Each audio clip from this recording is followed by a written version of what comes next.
থানন ভাই, I challenge you, আপনি যে আমাকে ভণ্ড বললেন, যদি আমাকে ভণ্ড প্রমাণ করতে না পারেন, আমি দেখে নিব ইনশাআল্লাহ।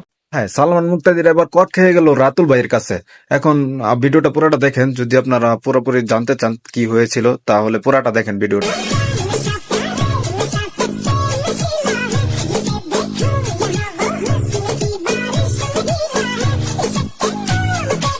বর্তমানে সোশ্যাল মিডিয়াতে যে ঝামেলা সৃষ্টি হয়, কন্টেন্ট ক্রিয়েটরদের নিয়ে যে ঝামেলা ক্রিয়েট হয়, সেখানে বাই হাত ঢুকায় দেখে অবশ্যই সালমান মুক্তাদি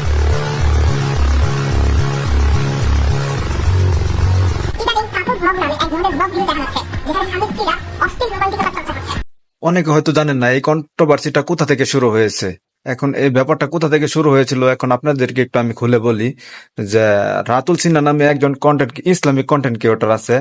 সে অনেকদিন আগে বউ ব্যবসায়ীদেরকে নিয়ে একটা ভিডিও তৈরি করে, সেখানে সালমান মুক্তাদিরও ছিল। এখন হয়েছে কি, বাংলাদেশে তো মিম পেজের কোনো অভাব নাই।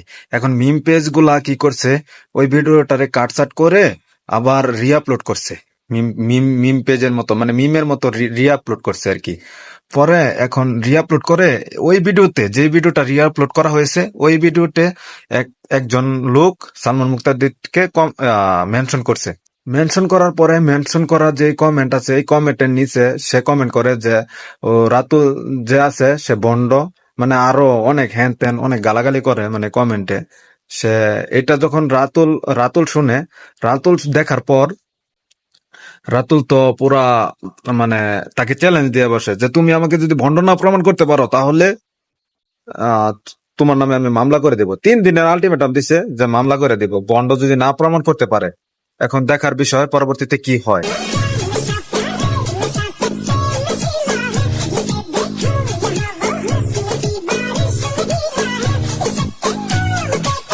এই বিষয়টা নিয়ে এখনো সালমান মুক্তাদির কিছু বলে নাই, মুখ খুলে নাই এখনো পর্যন্ত। যদি খুলে, আমরা এটার অপেক্ষায় আছি, যদি খুলে আপনাদেরকে জানিয়ে দেওয়া হবে। সমস্যা নাই, আপনারা নো টেনশন, ডো ফুর্তি করতে থাকেন, সমস্যা নাই। থানন ভাই, আই চ্যালেঞ্জ ইউ, আপনি যে আমাকে ভণ্ড বললেন, যদি আমাকে ভণ্ড প্রমাণ করতে না পারেন, আমি দেখে নিব ইনশাআল্লাহ।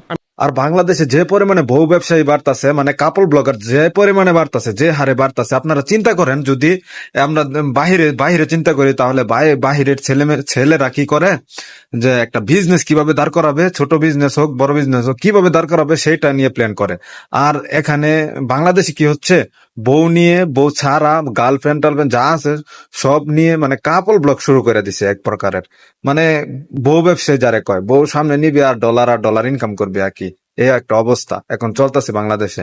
ইন্ডিয়াতে যেমন ঘরে ঘরে ব্লগার, বাংলাদেশে তেমন ঘরে ঘরে বউ ব্যবসায়ী। বুঝতে পারছেন আপনারা, অবশ্যই বুঝতে পারছেন।